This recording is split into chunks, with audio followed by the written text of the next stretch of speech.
Salut tout le monde, ici Sunshine Marion pour Sunshine en Christ.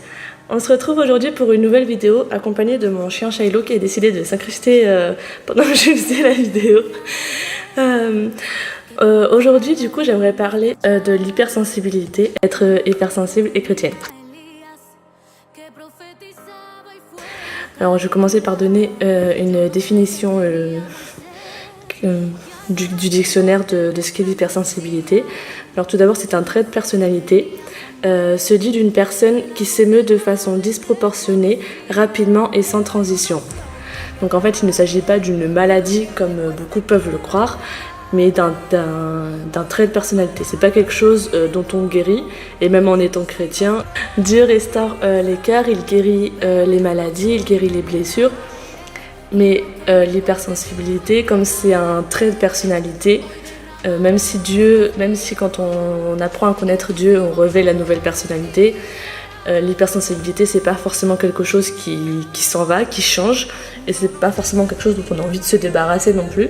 C'est juste qu'il faut qu'on apprenne à vivre avec. Dieu, lui, il aime notre sensibilité, il nous a créés comme ça, donc il n'y a pas de raison pour qu'on change ou pour que Dieu veuille nous changer.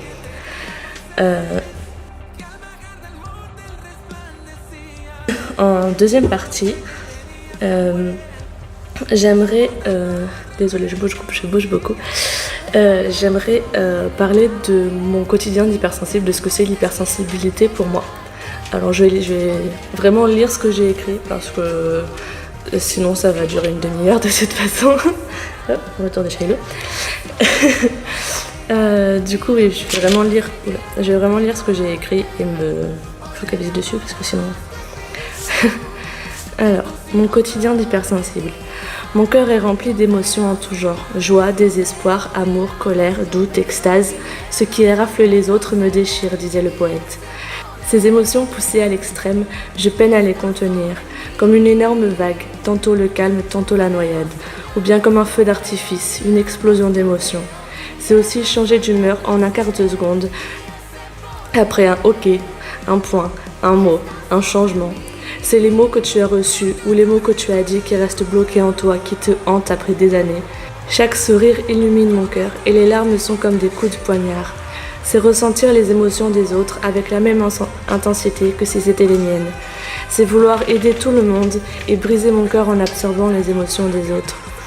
Mon monde s'obscurcit quand le malheur les opprime, mais lorsque la joie revient, c'est elle qui me malmène. Être une éponge émotionnelle, c'est aussi avoir un sens de l'analyse affinée. Environnement, émotion, atmosphère. C'est être capable de discerner ce que l'autre ressent avant qu'il ne parle, de mettre des mots sur ces mots. Être hypersensible, c'est aussi ce besoin constant de créer pour s'exprimer. Peinture, chant, écriture, danse, modelage, tout y passe tant que ça nous libère. C'est tenter d'être en phase avec nous-mêmes et avec les autres. Trouver des gens qui nous ressemblent ou qui nous apaisent. Être hypersensible, c'est avoir des difficultés face aux stimuli, les sorties entre amis, les déménagements, les changements de travail, les ruptures. Être hypersensible, c'est non seulement émotionnel, mais c'est aussi physique. Des douleurs plus intenses, une fatigue chronique, être plus sensible au froid ou au chaud, à la lumière, au son, aux couleurs. C'est être tout et son contraire, mais toujours en décalage avec le monde. Il y a deux mots que j'aime beaucoup qui caractérisent l'hypersensibilité pour moi. Le premier, c'est la synesthésie. Donc la synesthésie, c'est l'association de différentes sensations qui ne sont pas liées entre elles. Par exemple, j'avais une crème pour le corps il y a un moment qui avait l'odeur du goût d'un petit Suisse à la pêche que je mangeais quand j'étais petite. Ça m'a obsédée pendant très longtemps de pourquoi je ne comprenais pas pourquoi cette odeur m'était si familière. Mais en fait, c'était vraiment l'odeur du goût. C'est bizarre. Et le deuxième mot, c'est le mot meraki. Meraki, je ne sais pas trop comment on dit. C'est un mot grec. À la base, il n'a pas de traduction, mais il a une définition. C'est faire quelque chose avec son âme, avec son cœur, avec toute sa créativité. C'est mettre un peu de soi dans tout ce qu'on fait. Et je trouve que ça caractérise vraiment les hypersensibles. Et en dernier, pour conclure cette partie sur ce qu'est l'hypersensibilité pour moi, Je vais utiliser une citation du livre Tous nos jours parfaits, qui dit « Tu sais ce que j'aime chez toi, ultraviolet. Tu es toutes les couleurs en même temps, luminosité au max. » Alors, que dit la Bible maintenant? Parce que c'est quand même ce qui nous intéresse le plus. Donc, on va commencer par lire un passage de Jean. Jean au chapitre 11.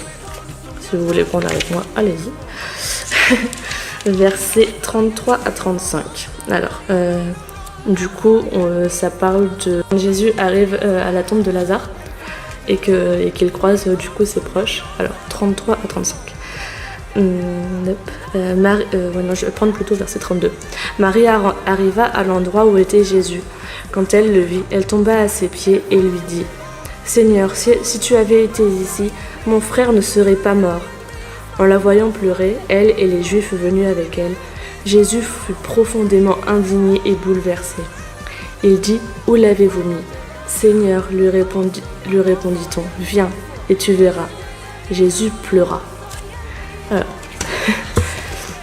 dans ce passage, en fait, on voit que en voyant ses amis pleurer, en voyant ses proches pleurer, Jésus a le cœur brisé et il pleure. Et il a ressenti leur peine comme si c'était la sienne. Enfin, c'était la sienne aussi. Il savait qu'il allait ressusciter Lazare, mais voir ses amis souffrir le faisait souffrir également. Comme les hypersensibles, Dieu est capable de ressentir les émotions des autres, de se les approprier et de ressentir leur peine. Le Seigneur sait ce que tu ressens quand tu es en mode éponge émotionnelle. Même si c'est difficile à vivre, c'est une bénédiction parce qu'on est en mesure de compatir avec les autres et ils se sentent soutenus et compris. Et en plus, ça nous rapproche de Dieu qui lui, est capable de ressentir les émotions de tout le monde et de comprendre ce qu'on traverse, ce qu'on ressent et ce qu'on vit. Donc tu n'es pas seul et eux non plus. Maintenant, on va prendre le passage de Matthieu au chapitre 25 et le verset 40. Alors, et le roi leur répondra « Je vous le dis en vérité, toutes les fois où vous avez fait cela à l'un des plus petits de mes frères, c'est à moi que vous l'avez fait. » Donc dans ce verset de Matthieu 25 au chapitre 40, on voit que quand on fait preuve d'hypersensibilité en mode éponge émotionnelle et qu'on va aller s'intéresser aux autres, qu'on va aller les aider, les réconforter, pour Jésus, c'est comme si on le faisait à lui, c'est comme si on était là pour lui, comme si on agissait en tant qu'ami directement avec lui en fait. Le prochain passage, c'est Galates chapitre 5 et verset 22. Mais le fruit de l'esprit, c'est l'amour, la joie, la paix, la patience, la bonté, la bienveillance, la foi, la douceur et la maîtrise de soi. Donc on voit que déjà le fruit de l'esprit, c'est plein de qualités et d'émotions qu'on peut ressentir fois 1000 en fait quand on est hypersensible. L'amour, la joie, la bonté, la bienveillance, la douceur, c'est des choses chez les hypersensibles qui sont assez innées et qui sont assez intenses, mais qu'on est capable d'apprendre à gérer et à apprivoiser pour s'en servir de manière positive. Mais là, ce qui va nous intéresser, c'est la maîtrise de soi. Maîtriser ses émotions quand on est hypersensible, c'est compliqué parce que c'est tantôt le désespoir profond, tantôt c'est l'extase. Mais le plus compliqué, c'est surtout les émotions négatives comme la colère, la rancune, tout ça. Surtout la colère quand on n'apprend pas à gérer sa colère, quand on est hypersensible, on part au quart de tour et on sort un peu de ses gonds pour pas grand chose souvent. Donc en Psaume chapitre 37 et verset 8 par exemple, la Bible nous dit de maîtriser notre colère. En Matthieu chapitre 6 verset 34, de ne pas nous laisser envahir par l'angoisse. En Proverbe 17-22, de ne pas se noyer dans la tristesse. Mais comment faire ça quand nos émotions, elles semblent incontrôlables? Honnêtement, quand on voit ces versets-là, on peut avoir tendance à culpabiliser parce qu'on se dit j'y arrive pas et je suis pas sûre d'y arriver un jour parce que je suis hypersensible. Donc, premièrement, Dieu nous donne la force nécessaire pour apprendre à gérer nos vagues d'émotions. On va prendre 2 Timothée chapitre 1 et verset 7. C'est écrit: En effet, ce n'est pas un esprit de timidité que Dieu nous a donné, mais un esprit de force, d'amour et de sagesse. Même quand on se sent incapable de gérer, incapable de faire quoi que ce soit, Dieu nous donne un esprit de force et de sagesse. Et ça, c'est super important, en fait, de continuer de demander à Dieu de renouveler notre esprit, de renouveler notre force. Parce que même quand on se sent faible, quand on n'arrive plus à gérer, quand on a l'impression de partir dans tous les sens, Dieu renouvelle toujours notre force. Dans la même idée, on va prendre Job au chapitre 12, verset 16. C'est auprès de Dieu que se trouve la force et le succès. Il maîtrise celui qui s'égare ou fait égarer les autres. Donc là, ce qui nous intéresse, c'est la première phrase. C'est auprès de Dieu que se trouve la force et le succès. Les combats qu'on peut avoir avec la maîtrise de soi, Dieu les a déjà gagnés. Et il nous donne la force pour arriver au succès qu'il sait qu'on a déjà. Et un dernier passage pour ce point-là, Juge au chapitre 5, le verset 13. Alors un reste du peuple a triomphé des puissants. L'Éternel m'a donné la victoire sur les héros. L'Éternel te donne déjà la victoire sur ta colère, sur tes émotions qui te semblent incontrôlables. Dieu te donne déjà la victoire. Ensuite, en deuxième point, je dirais accepte et apprivoise tes émotions. Tu n'es pas seul dans ces tsunamis et ces explosions. Il y a énormément de personnes avec de l'hypersensibilité et il y a énormément de personnes, même dans la Bible, comme David qui était tantôt désespéré. En Psaume chapitre 38 au verset 7, « Je suis courbé, complètement abattu, tout le jour je marche dans la tristesse. » Et tantôt il était exalté de joie. Comme on peut le voir, Psaume 28 au verset 7. L'Éternel est ma force et mon bouclier. C'est en lui que mon cœur se confie et je suis secouru. Mon cœur est dans la joie, je le loue par des chants. Il a ressenti le désespoir le plus profond et la joie la plus intense.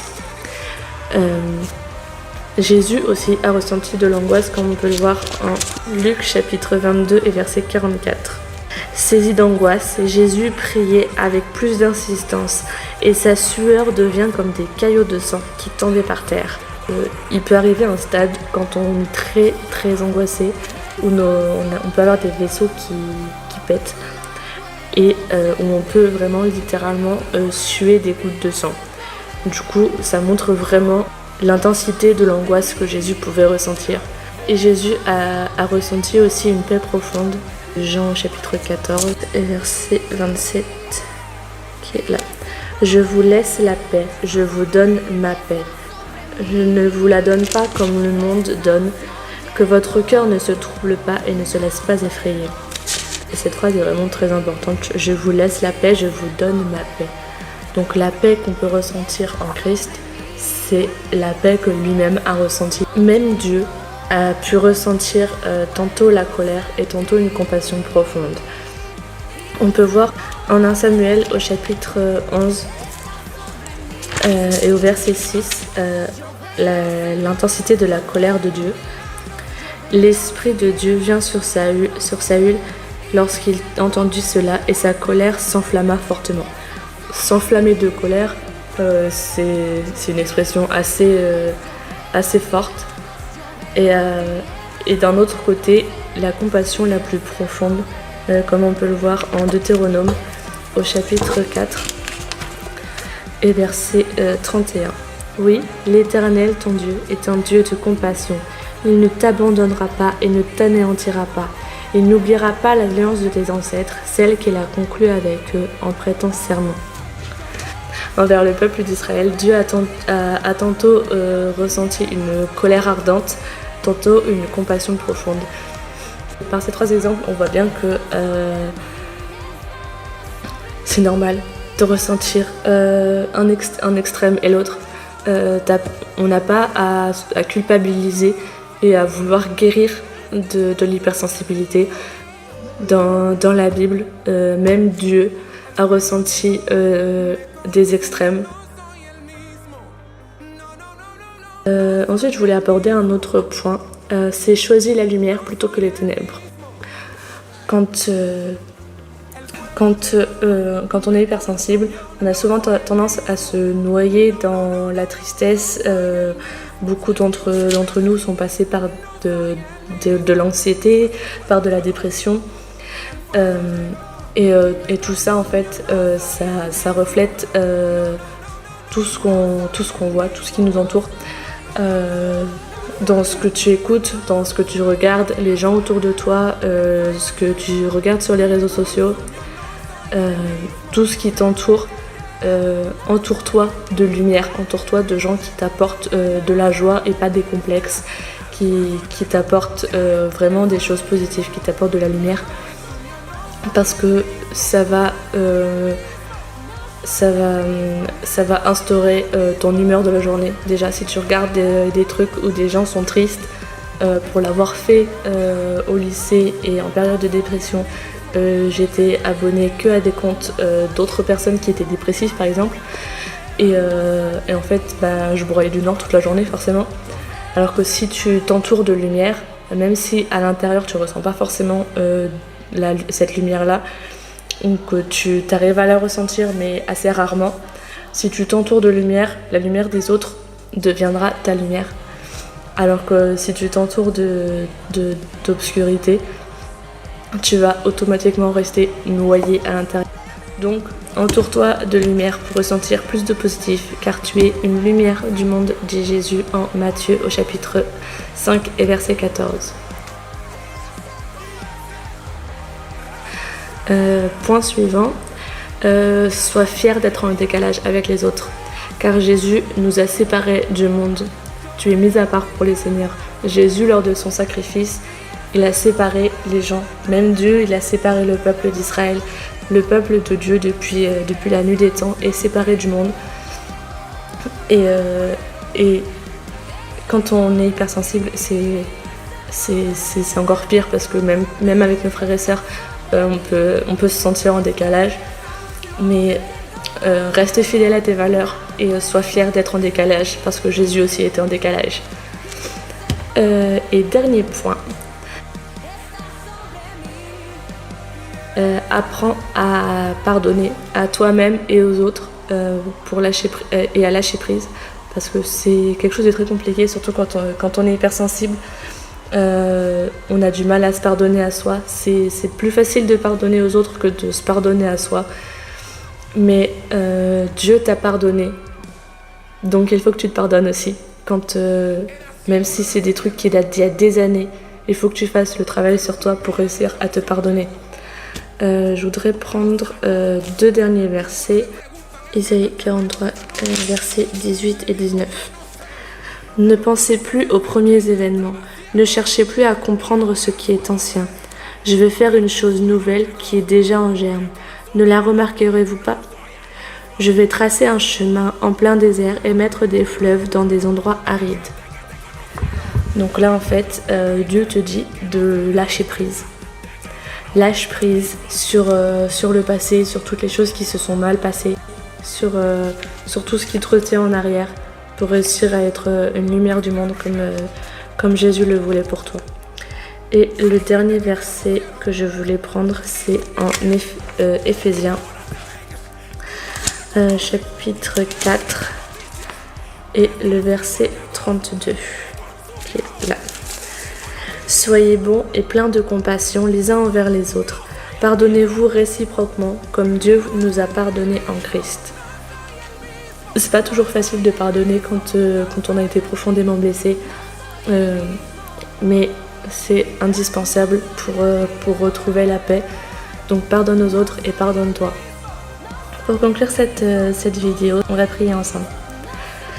Seigneur Dieu, merci pour tous ces gens qui sont là avec nous et qui ont voulu écouter ta parole, qui ont voulu écouter ce message sur l'hypersensibilité.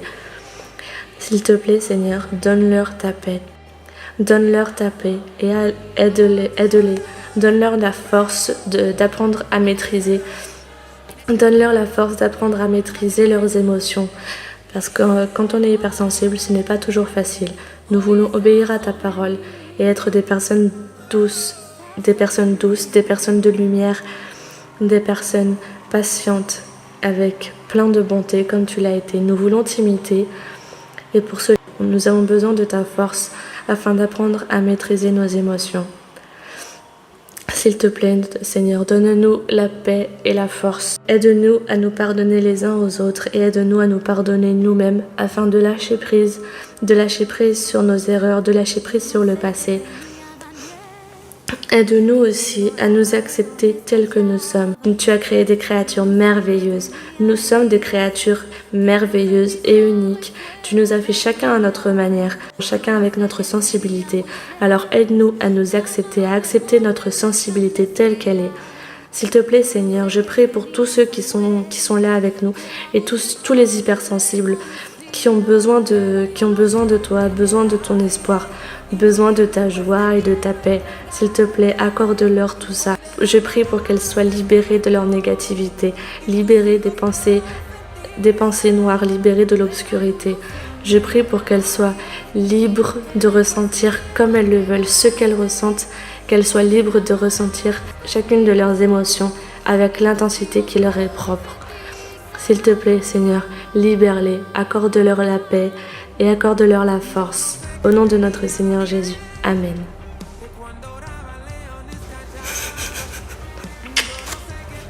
Clap. J'ai écrit quoi? Mais Shiloh, il me pousse du toutou. Mais Shiloh, arrête de me pousser.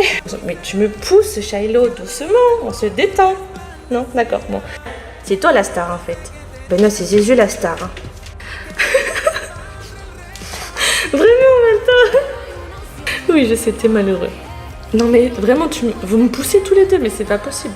Valto, couche-toi. Tu lis avec moi, Shiloh, c'est ça?